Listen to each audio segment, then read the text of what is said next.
الحمد لله والصلاة والسلام على رسول الله محمد بن عبد الله صلوات الله وسلامه عليه و بعد. دوستان گرامی، موضوع جنت و اهل جنت را ادامه میدهیم و چنانه که میدانید یک موضوع بسیار شوق‌آور و موضوعی است که جای ابدی، جایی که همیشه خدا خواهد تمام مؤمنان در آنجا می باشند و زندگی حقیقی و دائمی همون جنت است. از همین لحاظ باید که ما درباره جنت بهتر و خوبتر بدانیم. رسول اکرم صلی الله علیه و سلم می فرماید: ان للمؤمن فی الجنة لخیمة من لؤلؤة واحدة مجوفة. برای مؤمن در جنت یک خیمه از مروارید است که آن میان خالی است، یعنی میان داخل آن خالی است. مجوف چیزی را میگویند که بین آن خالی باشد، مانند یک خانه که بین آن خالی است. همین گونه خیمه یک مؤمن در جنت از مرواریدی است که مرواریدی که داخل آن خالی است. طولها 60 میلا، درازی آن 60 میل است. یک میل 1.6 یا 1.6 کمتر زیادتر کیلومتر حساب میخورد. 60 میلا من حساب کردم تقریبا از 96 کیلومتر هم زیادتر است.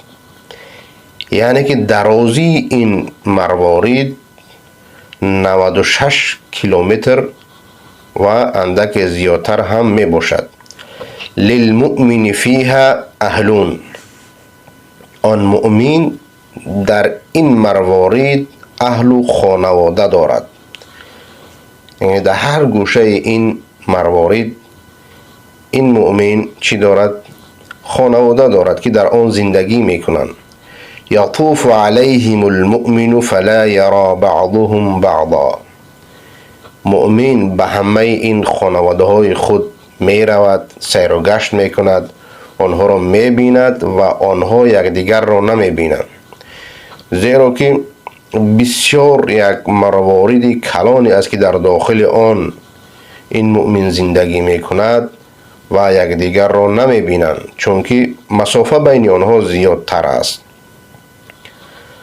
و حدیث دیگری است که از عبدالله بن عمر رضی الله تعالی عنه روایت است که رسول اکرم صلی الله علیه و سلم می فرماید: ان فی الجنة غرفا یرى ظاهرها من باطنها و باطنها من ظاهرها.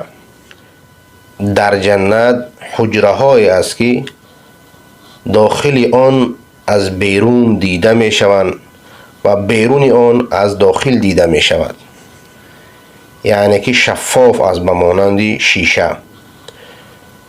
اعدها الله لمن اطعم الطعام.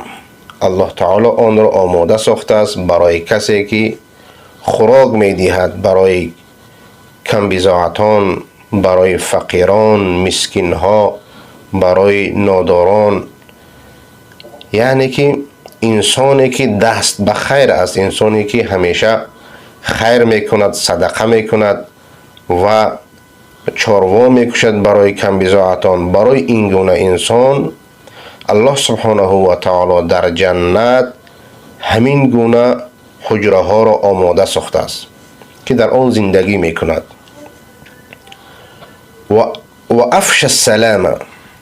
و دیوم صفت مؤمنی که صاحب این حجره می گردد، دیوم خصلت آن همین است که سلام را پهن می کند بین مردم.